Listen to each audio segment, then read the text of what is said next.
North Korea's envoy to the United Nations says the regime will bolster its self-defense, likely meaning its nuclear weapons, insisting that the Korean Peninsula has been driven closer to a nuclear war as he pointed fingers at the South and the U.S. South Korea's envoy responded, "Those claims are groundless." Choi Min-jung reports.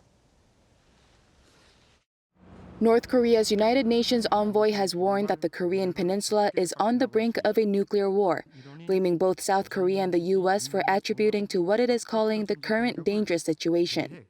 Speaking on the last day of the UN General Assembly in New York on Tuesday, North Korea's ambassador to the UN, Kim Sung, underlined the dire situation on the Korean Peninsula. The year 2023 has been an extremely dangerous year, so much so that the military security situation in and around the Korean Peninsula was driven closer to the brink of a nuclear war. Kim Sung slammed the U.S. for its intentions to provoke a nuclear war by frequently dispatching strategic nuclear submarines and bombers in and around the Korean Peninsula for the first time in decades.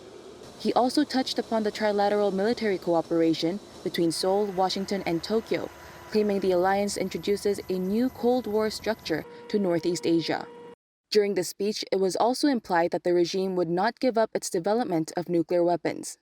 He said that Pyongyang is required to further accelerate the buildup of its defense capabilities, given, quote, reckless military moves and provocations of the hostile forces.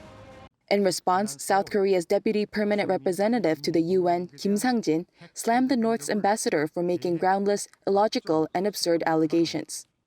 He added that the claims that South Korea and the U.S. are provoking the tension on the Korean Peninsula are untrue and absolutely incorrect. In the meantime, South Korea's ambassador to the U.S. said Tuesday that Seoul and Washington will not sit idly by with regard to strengthening ties between Pyongyang and Moscow. Kim Jong-un and Vladimir Putin's recent summit has sparked concerns that the two will sign an arms deal, which would allow Russia to secure military supplies for its war in Ukraine, while the North acquires the technology to address failures in its satellite launch attempts. Choi Min-jung, Arirang News.